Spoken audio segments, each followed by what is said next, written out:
Today I'm going to do regular maintenance on my Bambu Lab P2S for the first time ever, and I'm just going to be following Bambu's Wiki to kind of go through and figure out these steps. This is definitely not a tutorial because I've never done this before, but I want to document the experience to see what it's like and then to give you an idea in a real world scenario of how simple or not simple this is. Now I do have some parts here, not all of which I will be using. I have my tool kit that I got when I got the printer, but really all I'm gonna be needing out of here are these right here, the little tubes of grease and oil that came with the printer. Now of course you can buy your own bigger, longer lasting tubes because I think these are basically single use at this point, but what I did end up doing was just ordering a bunch of them last time I got filament from Bambu, and it was like $7 for what is probably more than a year's supply, and they all just fit in here. So for me, that was easy, and then I know I'm using the exact right grease, the exact right oil for this specific printer, and it's just a little bit of peace of mind. So that's what I'm using, are these right here. I do have a new carbon filter, but I don't need to install that today.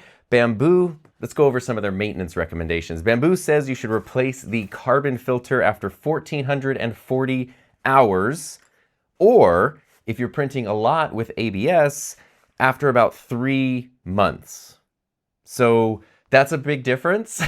I don't print a lot with ABS, and I have not put 1,440 hours on my printer. So I have this, I'm gonna save it till I actually do need it. But just for reference, that 1,440 hours over 3 months would come out to 480 hours a month of printing, which would be 120 hours a week, which comes out to about 17 hours a day of printing. I do not print for 17 hours a day, for sure. So that's like print farm status. If you're doing that, you need to be doing deep maintenance, monthly, super deep part replacement every 2 to 3 months on your printer. If, though, we go to Bambu's regular maintenance schedule, this is a little bit confusing because there's not just an hours counter that just after this many hours do these things. It's kind of based on time versus use. So what they say is if you're a high volume user, that means you're printing for more than 5 hours a day. You should do the regular maintenance every 1 month, and you should do a deep Z-axis cleaning every 3 months.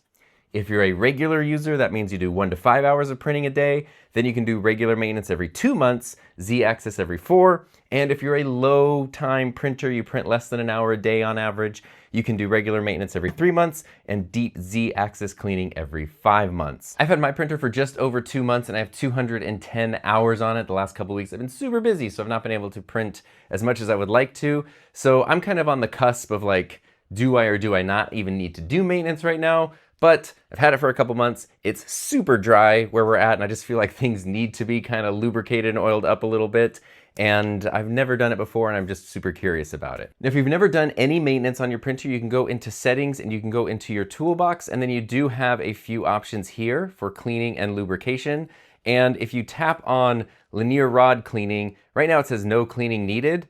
If I did need to clean, I could do that later, or I could click complete and it would reset the timer. You can also scan the QR code and it's gonna take you to the wiki that has all the instructions that I'm following today. If I go into the lead screws lubrication, here you can see it says I have 29 days left, and that leads me to think that this is on a 3-month schedule. So again, that does not seem to be based on any actual usage or any kind of sensors. It's just sort of set to an average timer. So I'm gonna reset those after I do the maintenance today. Okay, that's probably enough explaining. Let's start cleaning things and hopefully not breaking things. So here is the wiki that I'm using, and it has very good detailed instructions. I'm not going to be doing every single thing, but a lot of this stuff here, this lubrication, dusting, cleaning, that's what we're gonna be doing today. So at the top is all the usage info that I explained. Here's the required materials: lubricant oil, grease, microfiber cloth, alcohol, and gloves. I need to go get that. These gloves are definitely too small for me. Also make sure to put a glove on my assistant here too. And I've got some alcohol prep pads right here. These are things that I got way back with my old 3D printers because I used to need these all the time. Kind of forgot about them because I haven't had to like wipe things down in the same way with this printer. Okay, so let's start with X-axis lubrication. Wipe the X-axis, these are the ones going across, until no visible oil stains or filament debris remain. So the first step is to take an alcohol wipe and just wipe down anything that's on these X-axis rods right here.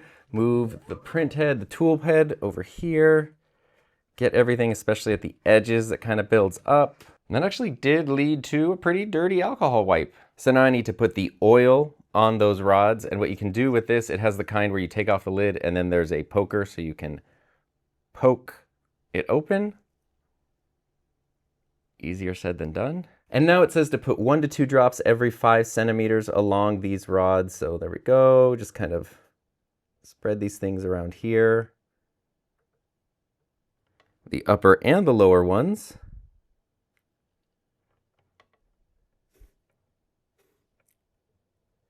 I'm going to move this over a little bit to get the ends. And then instead of trying to spread that around yourself, you just use the tool head. You move this back and forth a few times, kind of slowly, to spread the oil around.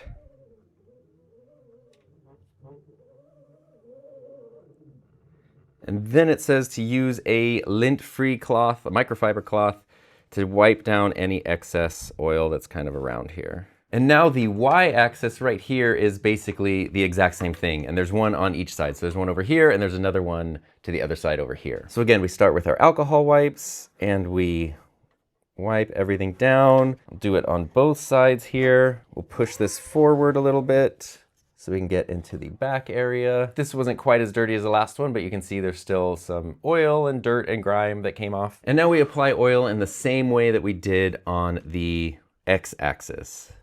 So just 1 or 2 drops every 5 centimeters.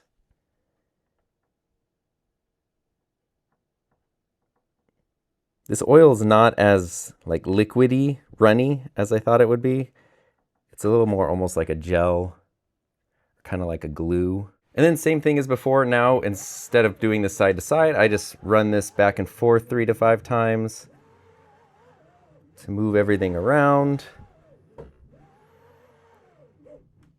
And then any excess can just be wiped off with a microfiber. Now we get to move into the z-axis, which is giving me anxiety because it seems like it's slightly more complicated and or messy. I will say though, using the oil, I kind of thought these were 1 tube per thing. One of these tubes of oil is probably like a year's supply if I do this every 2 to 3 months. And I have a whole case of them now, so I think it was $7 to get all these extras. I would just recommend doing that. Keep them in your toolbox and you're good to go. All right, so I've stuck a light in here so you can see a little bit better. What we're talking about now when we talk about the z-axis are these right here. So there's one on the left, there's one on the right, and there's also one back here. But as you can kind of see too, there might be little bits of filament on the bottom here. So you need to start off by wiping those down with an alcohol wipe just like before. And the instructions also point out to be super careful about making sure you get any filament out around like the nuts and the connector at the bottom of those screws. Now there are these bearings down here, which I've seen people print out covers and stuff, but I've also then seen a lot of people say that those covers to kind of protect these end up getting in the way and causing problems, so I haven't done that yet. Now those lead screws are actually only half of this step because you might have noticed that next to each front screw is another rail like we've already done, so we have to do the same thing here, wipe this down and put oil on the rail and grease on the screw. So again, the oil is basically going to be the same thing we've already done, and that's going to go on the rail.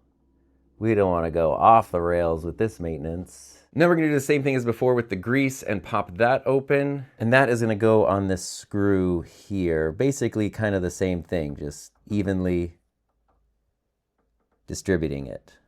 And I also don't want to forget the one in the very back of the printer either. And I have plenty of oil and grease left in these tiny tubes here, which could probably go through another 3 or 4 maintenance cycles. So the amount that comes with the printer is more than enough to keep you going for a while. Now, in order to move the bed up and down to spread the oil and the grease, I need to go into my printer's movement options, do motion XYZ, and now I can move the Z-axis up and down. It says again 3 to 5 cycles, and it kind of looks like it is spreading that grease around there. And basically it says just to do that up and down 3 to 5 times. And then I just realized something I missed actually was that I do need to apply a couple drops of oil into these bearings down here. Oil, not grease. So grease on the screw and then oil on the bearing. And that should be basically everything in my maintenance for today, except for replacing the carbon filter. I don't need to do that yet. And there's also some detailed instructions for extruder cleaning, which is something I don't need to do yet at all. Mess with all that stuff where we get into more disassembly and nozzle wiping pads and live view cameras, all that stuff on my printer. It's still so new and relatively low hours, all things considered. I don't need to do that stuff just yet. And so the final step is to recalibrate everything. I can go into settings, calibration, and the ones that the instructions say to really focus on are motor noise, vibration compensation, and auto bed leveling.